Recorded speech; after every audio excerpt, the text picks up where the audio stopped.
हम लोग आज पुनः इस आध्यात्मिक सत्संग में एकत्र हुए हैं और आज चर्चा का विषय है सेल्फ रियलाइजेशन, आत्मज्ञान, आत्मा की अनुभूति। तो ये जो बात है कि आत्मज्ञान जीवन का लक्ष्य है, क्यों ये बात कही गई है कि आत्मज्ञान ही जीवन का लक्ष्य है? इसीलिए कि हम बहुत सारी चीजें दुनिया में जानते हैं, जैसे हार्ट स्पेशलिस्ट है, हार्ट के बारे में जानते हैं, जो फिजिसिस्ट है फिजिक्स के बारे में जानते हैं, उसी तरह से साइंटिस्ट साइंस के बारे में बहुत सी बातें जानते हैं, मैथमेटिशियन मैथमेटिक्स के बारे में जानते हैं। तो जानने का लाभ ये होता है कि वे उसका सदुपयोग, सही उपयोग कर सकते हैं, दुरुपयोग भी कर सकते हैं, लेकिन अगर शुभ बुद्धि से परिचालित है और ज्ञान है उस चीज का, तो उसका सदुपयोग कर सकते हैं। लेकिन अगर हमें अपना का ज्ञान नहीं है कि मैं कौन हूं, तो फिर हम अपना सही उपयोग भी नहीं कर सकते हैं, हमारा दुरुपयोग भी हो सकता है। अब जैसे एक छोटा बच्चा है, 6 महीने का, 1 साल का, उसको पता नहीं है कि कहाँ सोना है, कहाँ बाथरूम के काम करने हैं, कहाँ खाना है। तो खाना लेके ऐसे हाथ में चारों तरफ फैला सकता है, बेडरूम पर ही वो मलमूत्र त्याग कर सकता है, क्योंकि उसको ये पता नहीं है अभी कि बेडरूम किस लिए है, बाथरूम किस लिए है, डाइनिंग टेबल किस लिए है, डाइनिंग रूम किस लिए है, इसकी उसको जानकारी नहीं है। और जैसे जैसे जानकारी होने लगती है, वैसे वैसे वो अपना व्यवहार में भी सुधार करता चला जाता है। तो हम इतनी चीजों के बारे में जानते हैं, लेकिन हम ये नहीं जानते कि हम कौन हैं। तो यह जो कौन है, मैं कौन हूं, इसके नहीं जानने का जो सबसे बड़ा नुकसान यही होता है कि हम जिंदगी में हर तरह के दुख, कष्ट, परेशानी, निराशा, हताशा, उदासी, मायूसी, विषाद, अवसाद, तरह तरह के नेगेटिव फीलिंग से, नेगेटिव एक्सपीरियंस से गुजरते रहते हैं।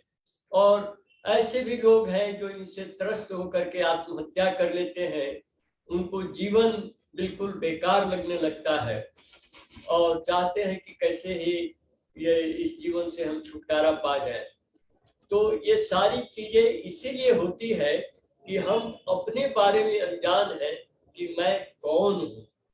तो मैं कौन हूं मैं एक ही बात मैं यहाँ पर स्पष्ट करना चाहूंगा कि मेरा जो अपना अस्तित्व है, मेरा जो एग्जिस्टेंस है, आई एग्जिस्ट, यह जो फीलिंग है, ये फीलिंग कि मैं हूं या मेरा एक अस्तित्व है, ये फीलिंग को कौन पुष्ट करता है, कौन सब्सटेंशिएट करता है?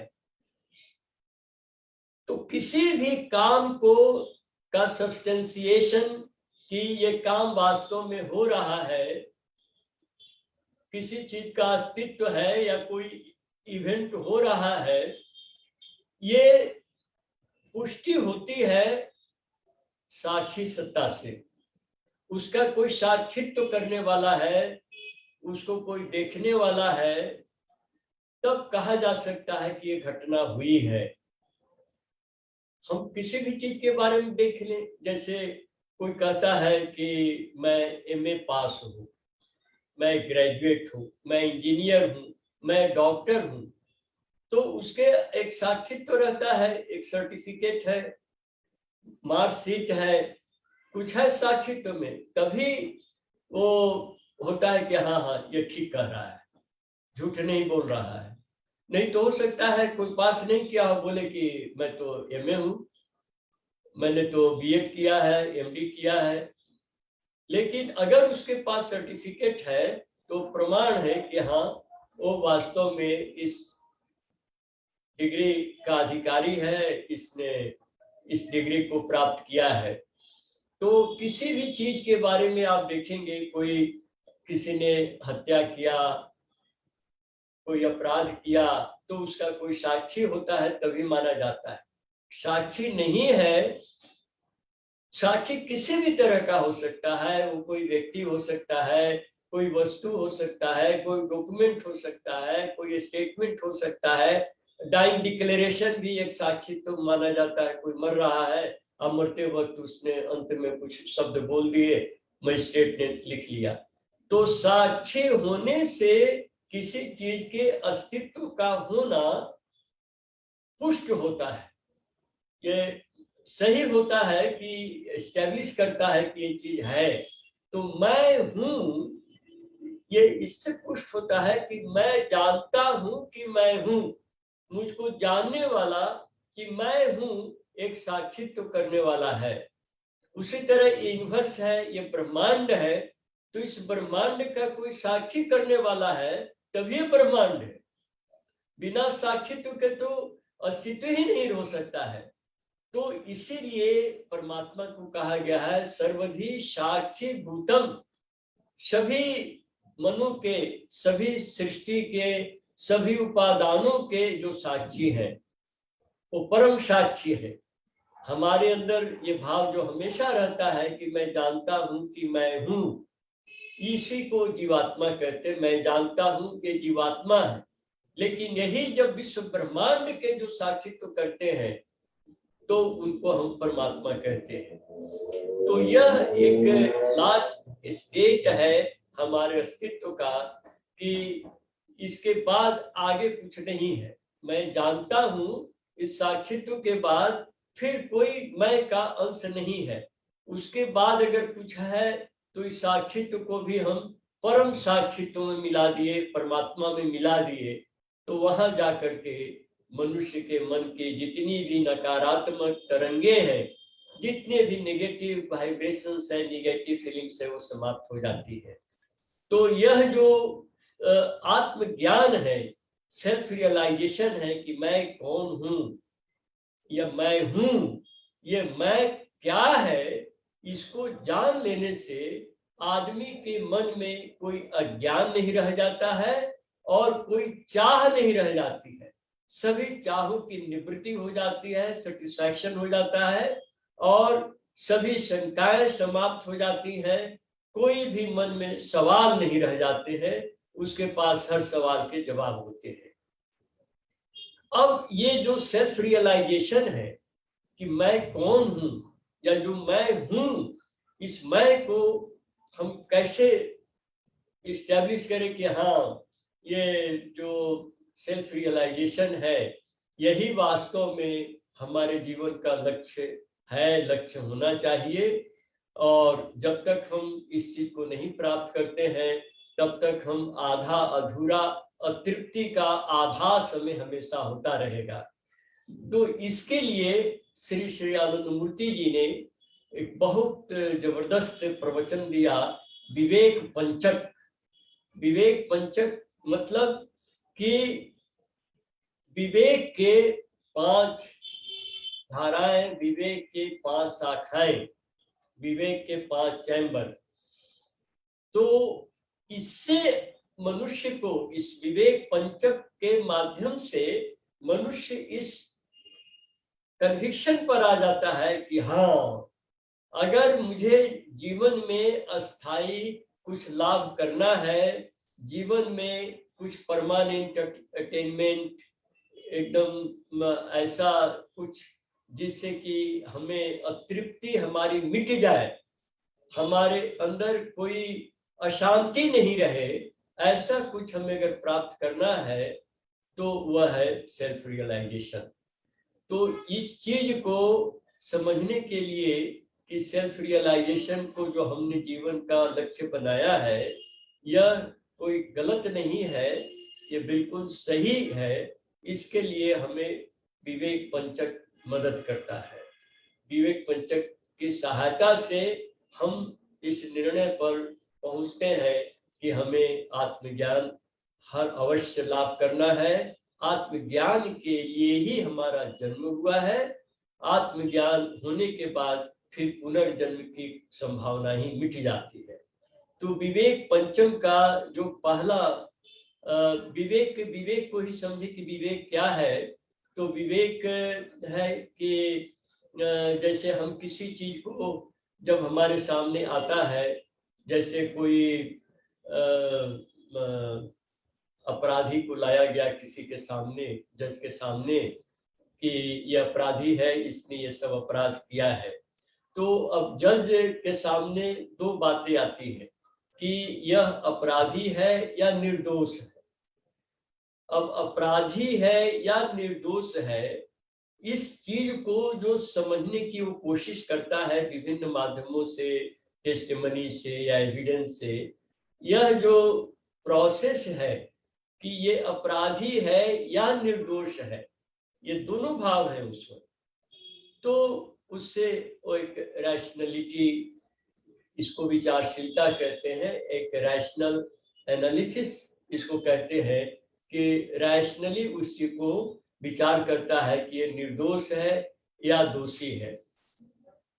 तो अब ये रैशनलिटी के द्वारा एक कंक्लूजन पर पहुंचता है आदमी, एक लॉजिकल कंक्लूजन पर पहुंचता है कि यह दोषी है या निर्दोष है। तो इसको कहते हैं सिद्धांत। संस्कृत में इस चीज को सिद्धांत या लॉजिकल कंक्लूजन, लॉजिकल डिसीजन, इसको हम कह सकते हैं। और अब बात यह है कि अगर कोई लॉजिकल कंक्लूजन पर आया तो वह कंक्लूजन लॉजिकल होते भी कोई जरूरी नहीं है कि वो मेरे लिए या समाज के लिए लाभदायक हो। अब कोई बहुत सी ऐसी घटनाएं होती हैं जिसमें कोई कह सकता है कि हमने ठीक काम किया है। हमने जैसे कुछ ऐसे भी डाकू होते थे, वो कहते थे कि हम तो धन लूट करके अमीरों से और गरीबों में बांट देते हैं, और इतनी गरीबी है, इतने दुख कष्ट है, इसलिए हमारा काम ये ठीक है। तो एक लॉजिकल डिसीजन पर तो आए और उनको ऐसा लगा कि मैं डिसीजन ले रहा हूं वो ठीक है, लेकिन अब ये डिसीजन के कारण समाज के भीतर जो एक विकृति आएगी कि लोग लॉ एंड ऑर्डर को नहीं मानेंगे, कानून के अनुसार नहीं चलेंगे, समाज विरोधी लोगों को अहित कर काम करके और उसके पीछे तर्क देंगे, रेशनलाइज करेंगे उसको, तो समाज में एक अराजकता आ जाएगी। तो इसीलिए जो लॉजिकल कंक्लूजन है वो ब्लिसफुल है कि नहीं, वो वेलफेयर ओरिएंटेड है कि नहीं, उससे समाज को, दुनिया को लाभ हो रहा है कि नहीं। अगर दुनिया के लाभ में है, लोगों के हित में है, तब जो वो फाइनल जो कंक्लूजन आया, इसके बाद ये थर्ड स्टेज हुआ। पहला तो हमारे सामने दो विचार हैं, ये सही है या गलत है। उसके बाद आया कि नहीं सही है। अब ये जो सही है, इस सही से लाभ हो रहा है या हानि हो रही है। तो यह जब हम एक शुभ बुद्धि की तरफ हमारा निर्णय होता है, लोगों के हित की तरफ एक पॉजिटिव डायरेक्शन में जब कोई कंक्लूजन आता है, तो उसी को विवेक कहते हैं।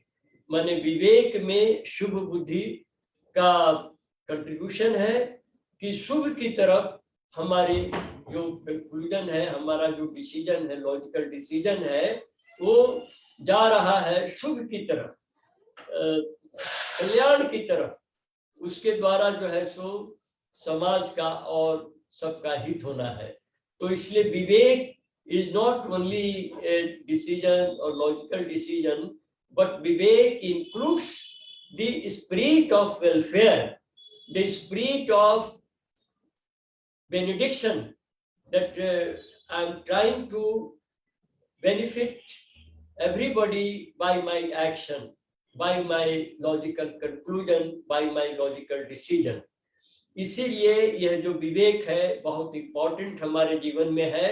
अगर हम विवेक का अनादर करते हैं, अपने कॉन्साइंस को अगर हम रेस्पेक्ट नहीं करते हैं और उसके विरोध में अगर हम काम करते हैं, तो वही हमको अधोपतन की तरफ ले जाएगा।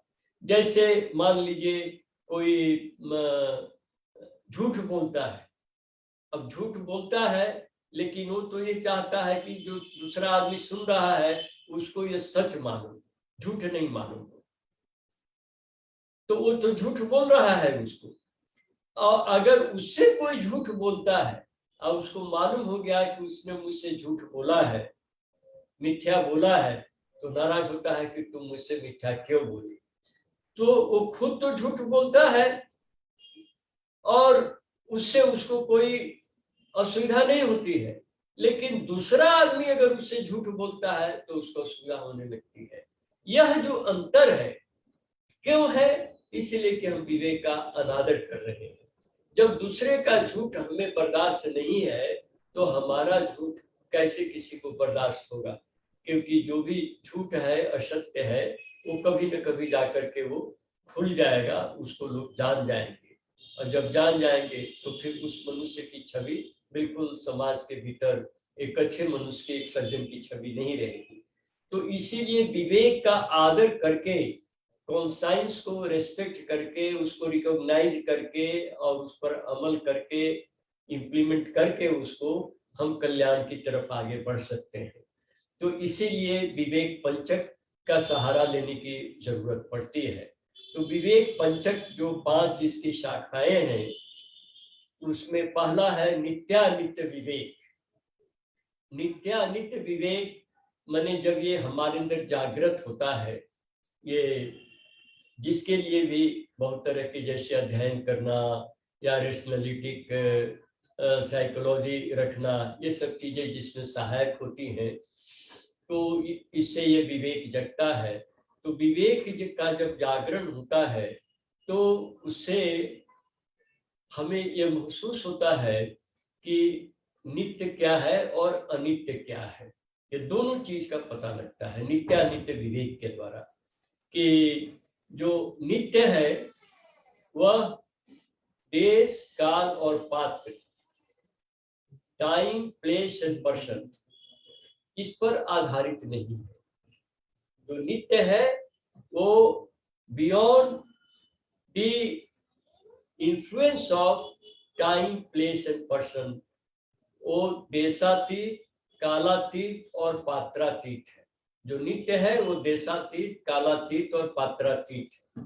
और जो अनित्य है वह देश, काल, पात्र के अधीन है।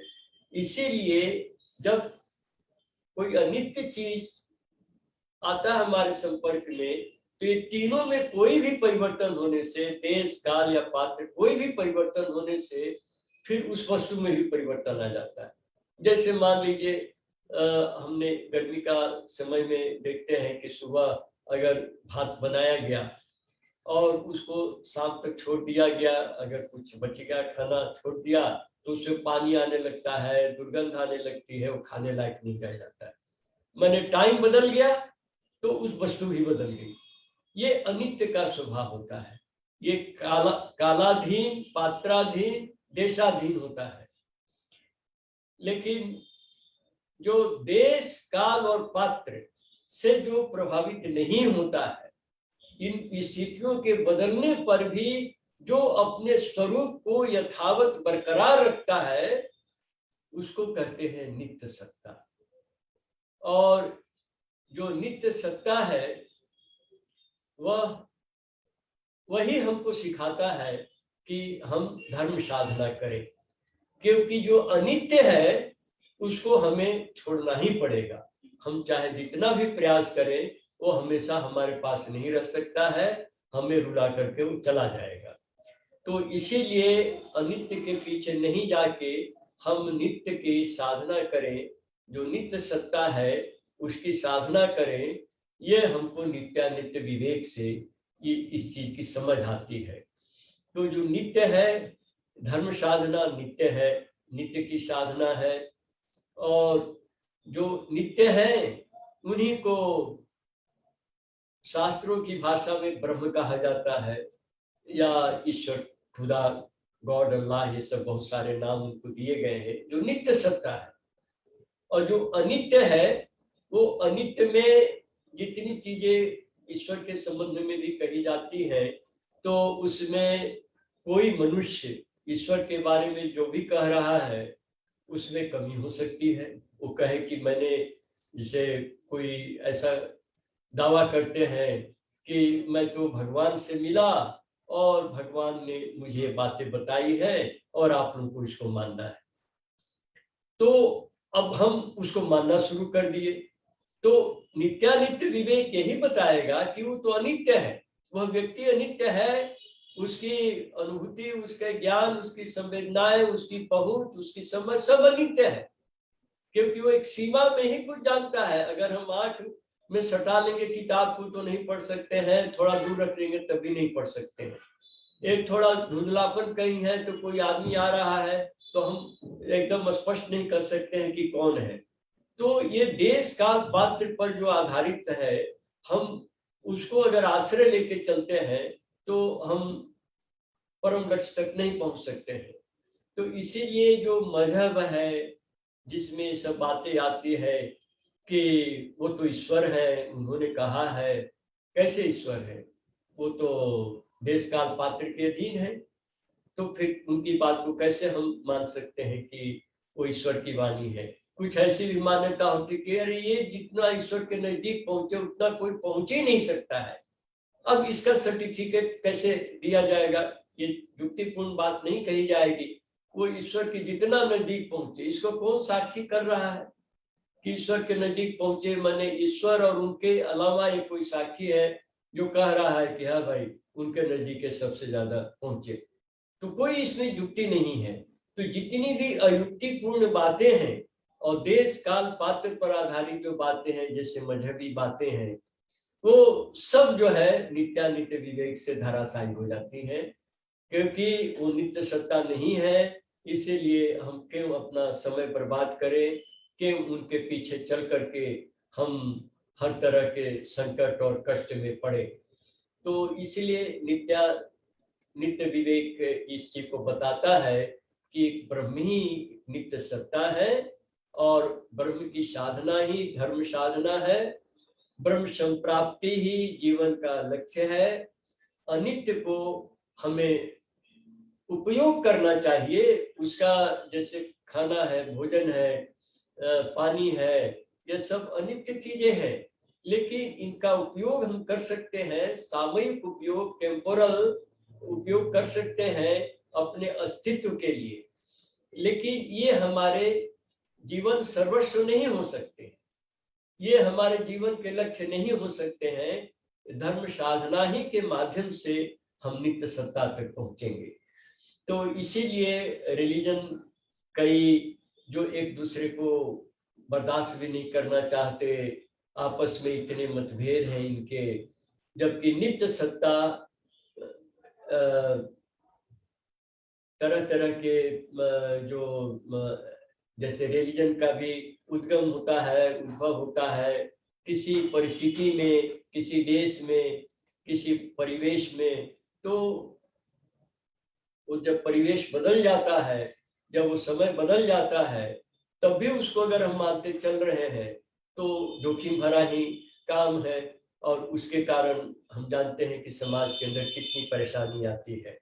तो इसीलिए नित्यानित्य विवेक हमको इस चीज का एहसास कराता है कि हम नित्य को ही ग्रहण करें और अनित्य को त्यागे नहीं, लेकिन उसका सदुपयोग करें, उसके साथ संतुलन सामंजस्य बनाए रखें, उसका उपयोग करें, लेकिन उसको जीवन सर्वस्व नहीं बनाए।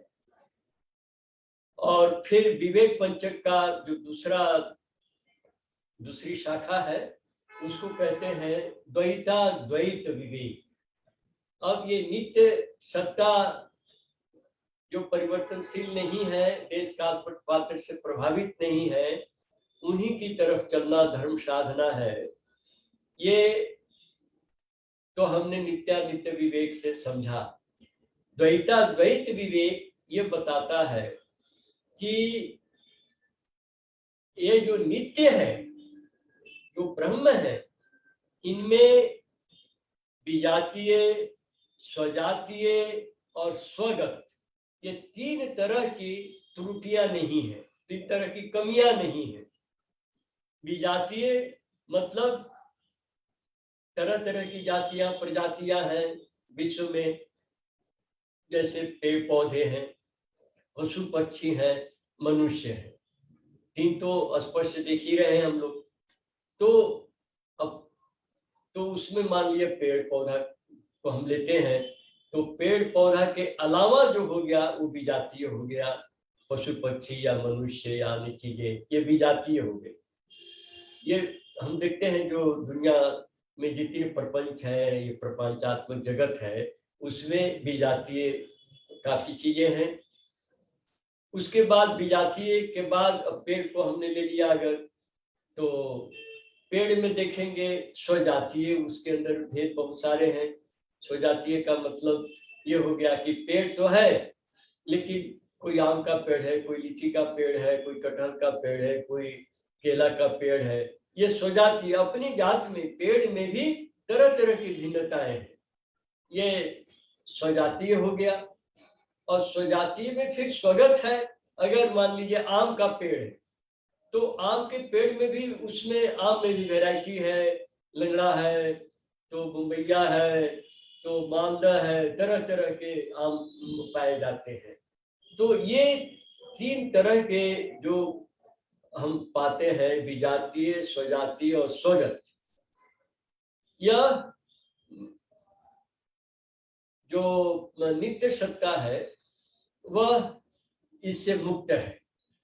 मतलब यह जो नित्य सत्ता है उसमें ये तीनों भेद नहीं है। नहीं होने के कारण वह एक है, वह अद्वितीय है। तो इसलिए वो नित्य है और वो दो नहीं है, तीन नहीं है, विजातीय, स्वजातीय, स्वगत ये सब भेद नहीं है।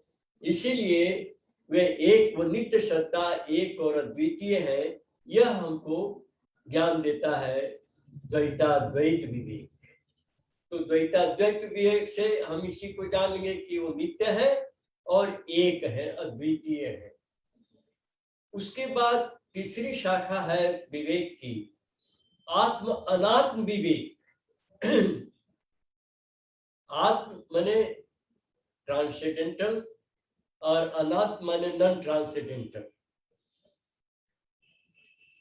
तो ये जो पराज्ञान और अपराज्ञान, पराज्ञान माने जो ज्ञान देश काल पात्र के त्रुटियों से मुक्त है, उसके परे है, वो है पराज्ञान, ट्रांसेंडेंटल नॉलेज। और अपराज्ञान जो है वो है नॉन ट्रांसेंडेंटल नॉलेज, जो देश काल पात्र के परिवर्तन से परिवर्तित होता रहता है। जैसे एक समय था जब माना जाता था कि मॉलिक्यूल जो है अणु पदार्थ का सबसे छोटा कण है। बाद में गवेषणा से यह मालूम हुआ कि अणु भी कई परमाणुओं से मिलकर बना है, माने अणु से भी छोटे कण हैं पदार्थ में, वो परमाणु कहलाए। उसके बाद और गवेषणा हुई, रिसर्च हुआ, तो मालूम हुआ कि नहीं, परमाणु भी कई इलेक्ट्रॉन, प्रोटॉन ऐसे जो छोटे कण हैं उनसे बने हुए हैं। उसके बाद फिर हुआ कि नहीं, ये प्रोटॉन, इलेक्ट्रॉन वगैरह ये सब भी, ये तो एनर्जी है और मैटर बॉटल्ड अप एनर्जी है। इस तरह की विज्ञान की धारणा हुई। तो यह ये ज्ञान जो बदल रहा है, ये अपरा ज्ञान है, या इसको प्राप्त ज्ञान या प्राप्त वाक्य भी कहते हैं। लेकिन जो ट्रांसेंडेंटल नॉलेज है, वो नॉलेज देश काल पात्र इससे मुक्त रहता है। इसीलिए उस तत्व को कहते हैं जो उससे अनएफेक्टेड है, देश काल पात्र के चेंज से, उसको कहते हैं आत्म तत्व। आत्म का मतलब है कि वो इम्यूटेबल है, उसके अंदर कोई म्यूटेशन, कोई चेंज नहीं है, वो अपरिणामी है, उसका परिमाण बढ़ता घटता नहीं है। और इसीलिए जो अनात्म तत्व है वो हमारे जीवन का लक्ष्य नहीं होगा। और जैसे रुपया को ले लेते हैं तो रुपया परिवर्तनशील तो है ही, इसका वैल्यू भी बदलता रहता है। और रुपया को आदमी जीवन का लक्ष्य बनाए कि रुपया ही पाना है किसी तरह से, तो उसके लिए चोरी भी करता है, मिलावट जैसे खाने में दवाइयों में की जाती है, या घूसखोरी करता है तरह तरह से कि पैसा चाहिए, रुपया चाहिए। तो सारे देश काल पात्र से प्रभावित होने वाली चीजें हैं। इसीलिए यह रुपया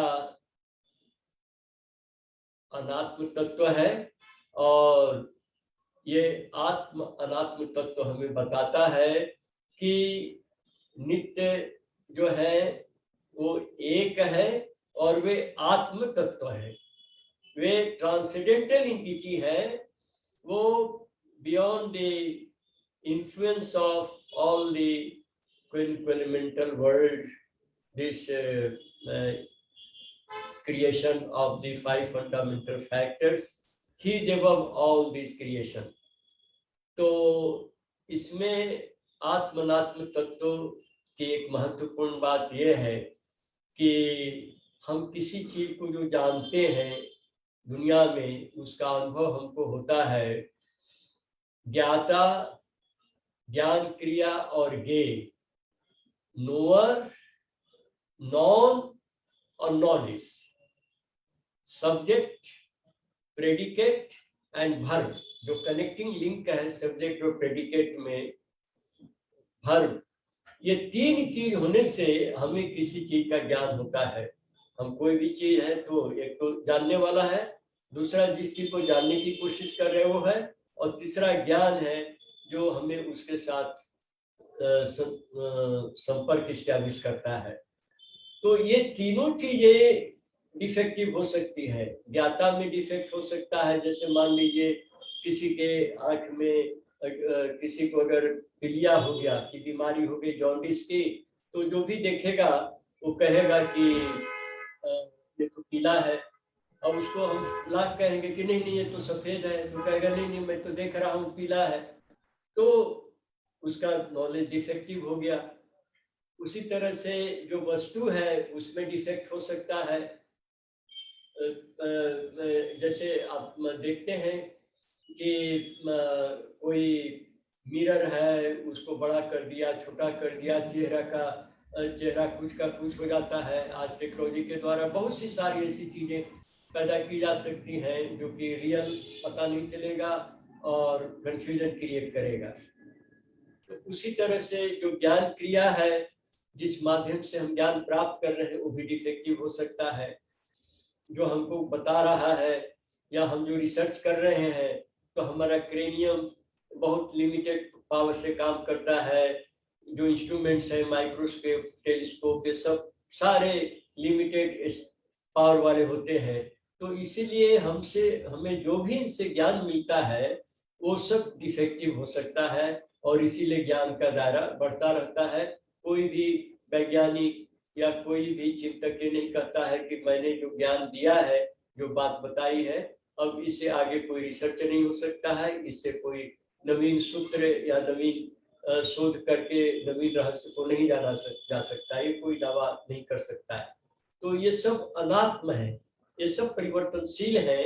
इसीलिए ये आत्मनात्म तत्व हमें इस चीज का अनुभव कराता है कि आत्म तत्व ही हमारे जीवन में प्राप्त करने योग्य चीज है। इसके बाद है एक पंचकोश विवेक। पंचकोश विवेक में हमारी जो जैविक सत्ता है, जो ह्यूमन एग्जिस्टेंस है, इसमें हमारे मन के 5 कोश है। शरीर को मिला लेते हैं तो शरीर और मन है ही हमारा। तो शरीर में अन्नमय कोश, अन्न के द्वारा ये कोश पुष्ट होता है। उसके बाद है काममय कोश, जो नसें नाड़ियां, कॉन्शियस माइंड हमारा जिससे वर्क करता है। उसके बाद है मनोमय कोश, सबकॉन्शियस या सटल माइंड है। और उसके बाद फिर अति मानस कोश, विज्ञानमय कोश, हिरण्यमय कोश, ये तीनों कॉजल माइंड है, कारण मन है। तो ये 5 कोश हमारे मन के हैं। तो ये पंचकोश के विवेक से हमको ये महसूस होता है कि हमें कोश साधना लक्ष्य तक नहीं ले जा सकती। किसी भी कोश की साधना करें, हमें अतृप्ति, अभाव का बोध रहेगा ही, हमें पूर्णता की अनुभूति नहीं होगी। तो किसी भी कोश को हम ले लें, जैसे अन्नमय कोश को ही ले लें, तो हम जो खाने पीने की जो चीजें हैं जो पैदा होती है, इनका कोई ठिकाना नहीं है। कभी ड्रॉट हो गया तो कुछ नहीं हुआ, कभी मूल्य बढ़ जाते हैं, घट जाते हैं। इस तरह के जो सांसारिक इंद्रजाल हैं, ये अगर अन्नमय कोश को ही हम पुष्ट करने में लगे तो इसके चक्कर में ही हमारा जीवन समाप्त हो जाएगा। उसी तरह से नशे नाड़ियां हैं, जो काममय कोश है, उसको भी लेकर के हम बहुत कुछ हासिल कर सकते हैं। लेकिन जो भी करेंगे वो सब टेम्पोररी होगा, ट्रांजिटरी होगा। उससे हमें कोई परमानेंट अटेनमेंट नहीं होगा कि भाई मिल गया और हमको कोई अभाव नहीं महसूस हो रहा है, किसी तरह की अतृप्ति नहीं महसूस हो रही है। ऐसा किसी भी कोश की साधना से कुछ मेंटल पावर आ सकते हैं, कुछ ऑकल्ट पावर आ सकते हैं, लेकिन उसके साथ साथ उसके नेगेटिव इम्पैक्ट भी आ सकते हैं जो हमें तबाही की तरफ ले जाते हैं, ले जा सकते हैं और ले गए हैं लोगों को। तो इसीलिए ये पंचकोश विवेक हमें बताएगा कि वो जो नित्य सत्ता है, जो एक है, जो आत्म तत्व है, वे पंचकोश से परे हैं। एक है श्लोक बहुत अच्छा कि हिरण्यमय परे कोशम ब्रज वीर्यम ब्रह्म निष्कलम। ये जो निष्कल ब्रह्म है, कल मने अंकुर, माने जिनमें अंकुर नहीं आता है, ऐसे ब्रह्म, ऐसे जो परम सत्ता है जिनमें कोई बीज नहीं, माने वो एकदम स्वरूप में है, निज स्वरूप में है, वो हिरण्यमय कोश से परे। जो हिरण्यमय कोश तक मन का स्तर है, क्योंकि हिरण्यमय कोश मन का सबसे सूक्ष्म कोश है, लेकिन वो उसके परे है, उससे भी ऊपर है। तो इसलिए पंचकोश विवेक हमें बताता है कि हमें पंचकोश की साधना नहीं करनी है, हमें ब्रह्म संप्राप्ति की साधना, उस नित्य एक आत्म तत्व की साधना करनी है, धर्म साधना करनी है। और अंत में है महावाक्य विवेक। महावाक्य विवेक में मुख्य बात यह है कि केवल ये सब तो ज्ञान की बातें रही ज्यादा, तो केवल ज्ञान से जो परम तत्व है वो लब्ध होने वाला, प्राप्त होने वाला नहीं है। ज्ञान के साथ हमें कर्म और भक्ति भी चाहिए। ज्ञान बहुत हो गया और हमने उसको काम में नहीं लाया, सारा वेद पुराण उपनिषद पढ़ लिया, लेकिन हमें कुछ ईश्वर की अनुभूति नहीं हुई, हमारा आचरण में सुधार नहीं हुआ, तो वो तो एक तरह से जैसे कोई गधे के ऊपर सारे शास्त्रों को लाद दिया जाए, उस तरह का बोझ की तरह हो गया। तो इसीलिए महावाक्य विवेक ये कहता है कि हम जो अज्ञानी है, जो नहीं कुछ जानता है, जानने की इच्छा उसमें है, तो हम उसको बताएं, पराज्ञान के बारे में बताएं। लेकिन जिसको ज्ञान का अहंकार है कि मैं बहुत जानता हूँ, मुझसे ज्यादा कोई जानने वाला नहीं है और मेरी बात को ही लोग माने, ये जो विद्वानों के बीच में आपस में इतने संघर्ष चलते रहते हैं, तो वहां पर उनका अहंकार चूर्ण चूर्ण हो, इसके लिए हम उनको कर्म के लिए, सेवा के लिए प्रेरित करेंगे कि वो सेवा करें। जो सेव्य है, जिसकी सेवा कर रहे हैं, उसको परमात्मा समझ के, ईश्वर समझ करके, और ये कभी भाव नहीं रखे कि हम उसका कोई उपकार कर रहे हैं या उससे कोई आभार उसके ऊपर हम एहसान कर रहे हैं, बल्कि हम खुद अपने को एहसानमंद महसूस करें कि परमात्मा ने, ईश्वर ने हमें मौका दिया है अपने को दुखी रोगी व्यक्ति के रूप में प्रस्तुत करके सेवा करने का। तो इस तरह से कर्म और ज्ञान, ये दोनों की जब सिद्धि होती है, ज्ञान की सिद्धि होगी का मतलब है कि जब हर चीज में हम ईश्वर को ही देखते हैं, हम हर चीज महसूस होगा कि ईश्वर का विकास है, मैनिफेस्टेशन ऑफ सुप्रीम कॉन्शियसनेस, यह जब अनुभव होने लगेगा तो ये ज्ञान की सिद्धि है। और कर्म की सिद्धि क्या है? कर्म की सिद्धि है, कर्म साधना है कि हम अपने लिए कम और दूसरों के लिए, दुखियों के लिए ज्यादा करते हैं।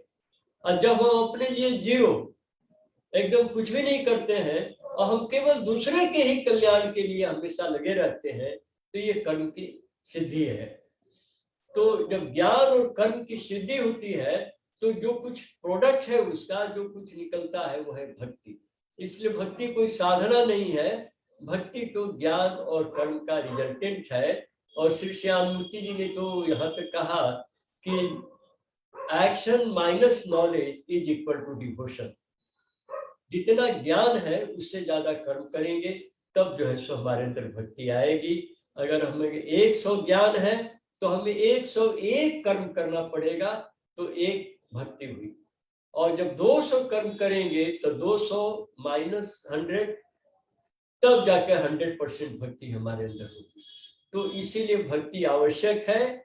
और महावाक्य विवेक की एक विशेषता यह है कि हमने जो आत्म तत्व को प्राप्त किया, जो एक अद्वितीय आत्म पंचकोश से परे जो सत्ता है, ये यही है।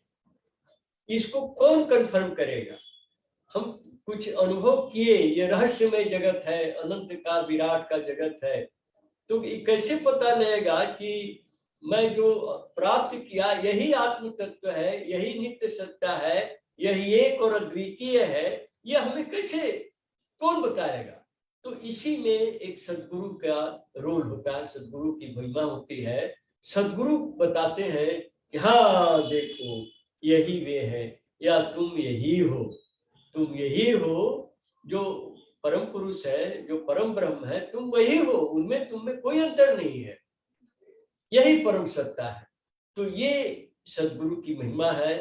और सदगुरु के का वैसा गुरु नहीं जैसा आजकल हम देखते हैं। सदगुरु का मतलब यहाँ पर है कि जो जिसके बारे में शिव ने बहुत सारी बातें गुरु तत्व में बताई है, शांतो दांतो कुलीनश्च विनीत शुद्ध वेशवान शुद्धाचारी सुप्रतिष्ठ सुचिर दक्ष सुबुद्धिमान आश्रमी ध्यान निष्ठ तंत्र मंत्र विशारद निग्रहानुग्रह शत्रु गुरु रीति विधीयते। इतने लक्षण उन्होंने बताए हैं। ऑब्जेक्टिवली ये सारी चीजें हम गुरु के अंदर पा सकते हैं। और श्री श्यामूर्ति जी ने तो एक ही सूत्र में इसको व्याख्या किया कि ब्रह्मैव गुरु एकः न परः, कि जो ब्रह्मी है एकमात्र गुरु हो सकते हैं। इसलिए हमको वो प्रेरणा आ जाएगी, वो ज्ञान आ जाएगा कि हम जो अनुभव कर रहे हैं यही परम तत्व है, यही परम ब्रह्म है। ये महावाक्य विवेक। नहीं तो हम बीच में ही भटक जाएंगे। कुछ अनुभव हो गया, कुछ सुन लिए, कुछ दृश्य देख लिए, लगा कि हम तो भगवान को पा लिए। तो ये महावाक्य विवेक वहां पर कह नहीं, अभी तुम वहां नहीं पहुंचे हो, अभी और आगे चलो, और गहरी साधना करो, और निष्ठा पूर्वक करो, और तब जाकर के अंत में मनुष्य को अनुभूति है। और ऐसे साधकों का जीवन देखेंगे तो इस तरह के बहुत सारे आपको प्रसंग मिलेंगे जहां पर उनको परम तत्व तक पहुंचने के लिए उसमें सदगुरु की सहायता मिली है, तब जाकर के उनको उपलब्ध हुआ है। तो ये विवेक पंचक हमें आत्मज्ञान प्राप्त करने के लिए बड़ा ठोस आधार देता है। हमारा मन तरह तरह के जैसे पूजाओं में, तरह तरह की उपासनाओं प्रणालियों में नहीं भटकेगा। हमारा मन सीधे एक जो अनंत परम ब्रह्म अद्वितीय सत्ता है, जो देश काल पात्र से परे है, देशाधीश कालाधीश पात्राधीश है, वही हमारे जीवन के लक्ष्य रहेंगे। और उनमें और मुझ में, परमात्मा में और आत्मा में कोई भेद नहीं है, दोनों जब मिलते हैं तो एक हो जाते हैं। ये हमको ये विवेक पंचक के माध्यम से हम इस युक्ति पर, हम इस कंक्लूजन पर पहुंचते हैं और जीवन में कोई भटकाव नहीं रहेगा, लक्ष्य एकदम स्पष्ट रहेगा। अब ये इसमें एक और चीज जानने की है विवेक पंचक के अलावा, कि जो बात होती है, हम लोग कई जगह पढ़ते हैं, प्रवचन सुनते हैं कि परमात्मा को आत्मसमर्पण करना है। तो ये सवाल होता है कि समर्पण को माना जाता है कि अरे ये तो बड़ी कमजोरी का लक्षण है, और समर्पण क्यों करें। तो अगर हम अपने जीवन को देखें तो ये महसूस होगा कि हर वक्त, हर समय, हर काम में हम समर्पण का प्रयोग करते हैं।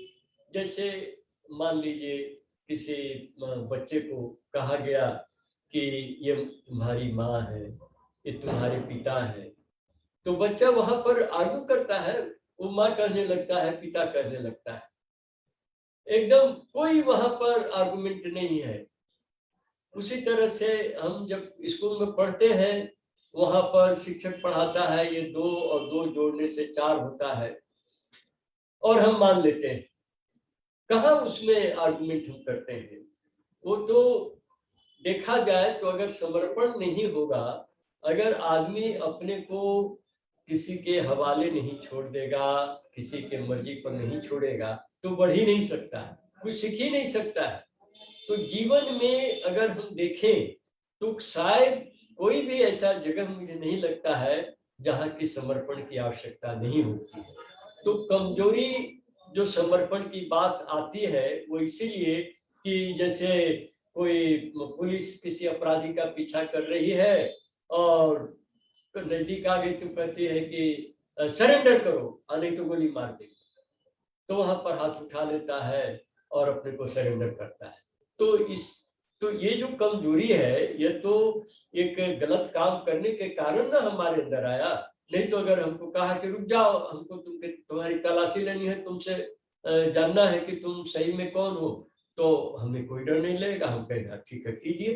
तो यह जो हम कह रहे हैं कि हाँ हमारी तलाशी लीजिए, हमारा ये कीजिए, तो यह एक समर्पण है, जो समर्पण के कारण ये समाज के भीतर एक व्यवस्था रहती है, एक ओबीडियंस है, एक डिसिप्लिन है, एक ऑर्डर है, नहीं तो पूरा डिसऑर्डर हो जाएगा। तो ये जो परमात्मा पर समर्पण के अतिरिक्त कोई भी तरीका नहीं है कि हम परमात्मा को प्राप्त कर सकते हैं।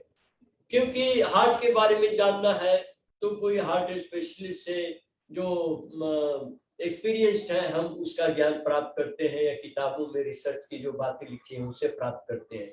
लेकिन वो तो सभी ज्ञान से ऊपर, जहाँ अनंत तत्व है, आत्म तत्व, जो देश काल पात्र से प्रभावित नहीं होने वाला तत्व है, तो उसको हम कौन से तरीके से प्राप्त कर सकते हैं? कोई माइक्रोस्कोप से, टेलीस्कोप से, या बुद्धि ज्ञान के चिंतन से? ये सबके ऊर्ध्व में है, इसीलिए सबके साक्षी सत्ता है। तो इसलिए उनको प्राप्त करने के लिए एक ही चीज है कि प्रभु तुम ही मेरे जीवन के लक्ष्य हो, तुम ही मेरे जीवन सर्वस्व हो, तुम ही मेरे मालिक हो, तुम्हारे अतिरिक्त मेरे जीवन में और कुछ भी पाने को नहीं है। एक कंप्लीट, एक आत्मनिवेदन, एक टोटल सेल्फ सरेंडर का फीलिंग कि प्रभु मैं तुम्हें ही चाहता हूं, मैं तुम्ही को अनुभव करना चाहता हूं, मेरी और कोई चाह नहीं है।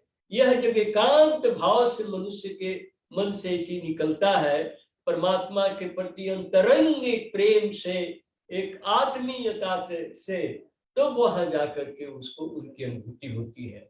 लेकिन जब तक ज्ञान का अहंकार है, जब तक कर्म का अहंकार है, तब तक भक्ति का भी जागरण नहीं होता है, और परमात्मा के हम क्या ज्ञान का अहंकार लेके जाएंगे। तो रामकृष्ण परमहंस से जब कुछ लोग पूछते थे कि आप तो तुरंत समाधि में चले जाते हैं, आपको भगवान का दर्शन होता होगा, तो बताइए वो कैसे हैं, भगवान किस तरह लगते हैं, जरा कुछ हमें ही बताइए।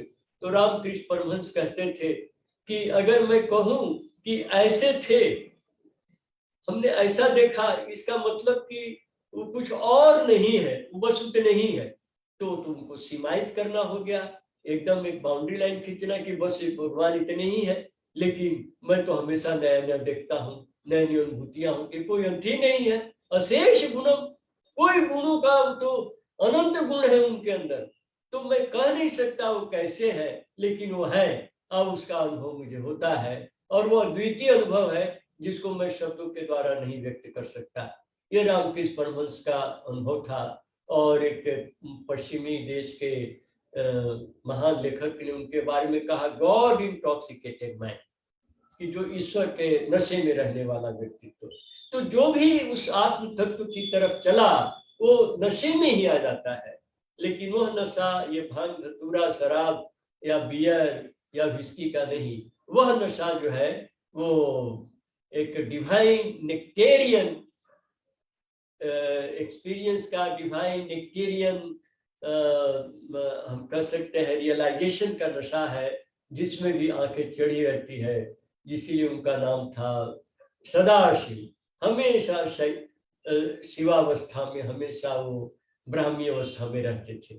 तो इसीलिए वहां पर चूंकि हमारी कोई बुद्धि विद्या वहां काम नहीं कर सकती है, समर्पण ही एकमात्र माध्यम है जिससे हम इनका अनुभव कर सकते हैं। और ये कैसे प्राप्त होगा, कैसे प्राप्त होने के लिए, इसके लिए कोई तरीका नहीं है कि भाई ये मंत्र जप करो, ये यंत्र लगाओ या इस तरह का टेक्निक लो तो हो जाएगा। समर्पण कोई विधि विधान से नहीं होता है, लेकिन हम सब कोई जानते हैं कि समर्पण कैसे होता है। हम समर्पण करते रहते हैं किसी को अपने भरोसे। जैसे बच्चा जो है माँ के गोद में रहता है तो सोचता है दुनिया की कोई भी ताकत उसको क्षति नहीं पहुंचा सकती, इसलिए रोता रहता है, जहां माँ दूर जाती है रोता रहता है। तो एक बच्चे की तरह की मानसिकता हमारे अंदर रहे कि तुम हमारे परमाश्रय हो, तुम्हारे अतिरिक्त कोई भी मेरा अपना नहीं है, मैं किसी और का नहीं हो सकता। यह जो आत्मीयता का एक फेलियर फीलिंग, एक बिल्कुल एक इंटीग्रेटेड एक्सपीरियंस का फीलिंग कि मैं तुमसे अलग नहीं रह सकता, मैं तुम्हारे बिना नहीं रह सकता, तुम ही मेरे सब कुछ हो, यह जब हमारे अंदर जैसे जैसे हम इसको कल्टीवेट करें, कहें इसको कल्चर करें, इसका हम मन के भीतर अनुराग पैदा करें, तो धीरे धीरे ये समर्पण हमारे भीतर आ जाता है। तो मैं समझता हूँ कि मैंने आत्मज्ञान के संबंध में कुछ चर्चा की है जो आप लोगों को रुचिकर लगा होगा। और अगर कुछ आपके मन में प्रश्न आते हैं तो आप जरूर पूछिए। मैं चाहता हूं कि मैं आपकी जिज्ञासा को जानूं और उसे शांत करूं। कृपया अपने प्रश्न बताइए।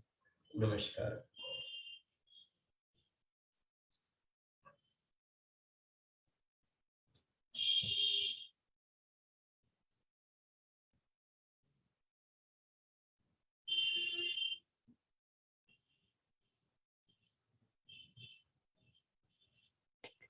सभी को नमस्कार।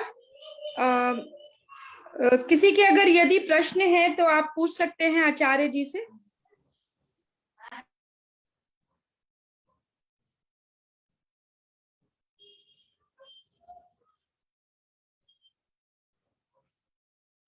आचार्य जी, मेरा एक प्रश्न यह है कि जब आप कहते हैं कि विवेक, तो क्या हर चीज विवेक पे की कसौटी पे ही हमें परखनी चाहिए या भावनाओं का भी अपना कोई रोल होता है कोई? क्योंकि जहां तक मैं समझती हूँ कि जहाँ पे विवेक की जरूरत है वहां हम विवेक का इस्तेमाल करें, लेकिन कहीं पे भावनाएं भी इम्पोर्टेंस रखती हैं, तो उसको किस तरीके से मैनेज किया जा सकता है जब हम उस सिचुएशन में हो? तो भावनाओं को, इसका जो यार्ड स्टिक है विवेक क्या है कि विवेक से आपकी भावनाएं जो है वो सही दिशा में होंगी, और नहीं तो भावनाएं भी गलत दिशा में भी तो जा सकती हैं। तो इसीलिए सेंटिमेंट जरूरी है। कोई भी बड़ा अच्छा काम करने के लिए सेंटिमेंट जरूरी है, लेकिन वो पॉजिटिव सेंटिमेंट होना चाहिए, नेगेटिव सेंटिमेंट नहीं होना चाहिए। अब पॉजिटिव सेंटिमेंट का मतलब है कि वहां पर डिस्क्रिमिनेशन आएगा ही, डिस्क्रिमिनेशन आएगा ही। तो इसीलिए जो ये कहा गया है डेसिडरेटिव डिसीजन ऑफ डिस्क्रिमिनेशन, जो विवेक है ये डेसिडरेटम की तरफ, माने जो परम हमारा लक्ष्य है उसकी तरफ ले जाने में ही सहायक जो भावना है उसका हम जरूर अवलंबन लेंगे। जैसे कोई डरता है ना, जैसे पहाड़ पर चढ़ने में कोई डरता है, तो डरता है तो उसको फिर भावुकता ये बतानी होगी ना कि भाई हम मनुष्य हैं, हमारे एक से एक महान काम किया है, तो हम क्यों नहीं पहाड़ को लांघ सकते हैं। तो जब तक सेंटिमेंट नहीं होगा, वो केवल लॉजिक से सोचेगा कहीं गिर गए तो मर जाएंगे, तो कभी चढ़ ही नहीं सकता है। लेकिन इसमें एक कल्याण वाली बात है कि चढ़ेगा, जाएगा, देखेगा, तो इसका रहस्य मालूम होगा, पहाड़ से में क्या क्या विशेषता, वहां पर क्या है, इन चीजों की जानकारी होगी। तो ऐसे ही केवल भावना में आदमी बह करके, हम देखते हैं दंगाएं होती हैं, झगड़े होते हैं, और मैं तो यहाँ दिल्ली में देखता हूँ कि scooter, auto, car, motorcycle park तक करने में जो है सो मर्डर हो जाते हैं। तो इसीलिए भावना भी विवेक युक्ति ही होनी चाहिए। भावना अगर कल्याण मूलक नहीं है तो कभी भी उस भावना को हम लोग प्रश्रय नहीं देंगे। इसलिए सेंटिमेंट हमेशा पॉजिटिव हो। इसीलिए जब पॉजिटिव हो, इसका मतलब ही है कि हमको डिस्क्रिमिनेट करना पड़ेगा कि ये नेगेटिव है, इसको हम नहीं इसका शेल्टर लेंगे, हम पॉजिटिव की तरफ ही चलेंगे। इसीलिए भावना जरूरी है। बिना भावना के आदमी बड़े काम नहीं कर सकता है। सेंटिमेंट बहुत आवश्यक है, लेकिन ये सेंटिमेंट मिसगाइडेड नहीं हो, ये इल फाउंडेड नहीं हो, इसके लिए डिस्क्रिमिनेशन, विवेक जरूरी है। इसलिए हमेशा हमारा कॉन्साइंस, हमारा विवेक विजिलेंट रहना चाहिए। और श्री श्यामूर्ति जी तो कहते हैं कि जागृत विवेक, अवेकेंड कॉन्साइंस, ये स्लीपिंग कॉन्साइंस नहीं कि बस हम कोई भावना में या किसी चीज में चले गए, सो नहीं, हमेशा अवेकेंड रहना चाहिए, जिससे कि हम सही रास्ते पर चले। इसीलिए विवेक का महत्व कभी कम नहीं होगा, और विवेक युक्त ही हमारा जीवन होना चाहिए। इसीलिए श्री श्यामूर्ति जी भी कहते थे रूल ऑफ रैशनैलिटी, युक्ति राजत्व, और युक्ति की जो पूर्णता है वही विवेक है। थैंक यू आचार्य जी, ये बहुत ही क्लियरली आपने मुझे एक्सप्लेन करके बताया। आई थिंक बहुत सारे लोगों के इसमें डाउट्स क्लियर हुए होंगे। यदि किसी और का प्रश्न है तो वह पूछ सकते हैं, आचार्य जी से अपनी बात रख सकते हैं।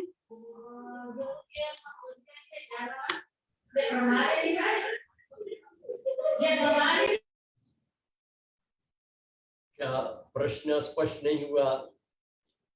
नहीं आचार्य जी, आपका प्रश्न अभी कोई आया नहीं है। कोई आवाज आ रही थी तो लगा कि कोई प्रश्न कर रहे हैं। नहीं आचार्य,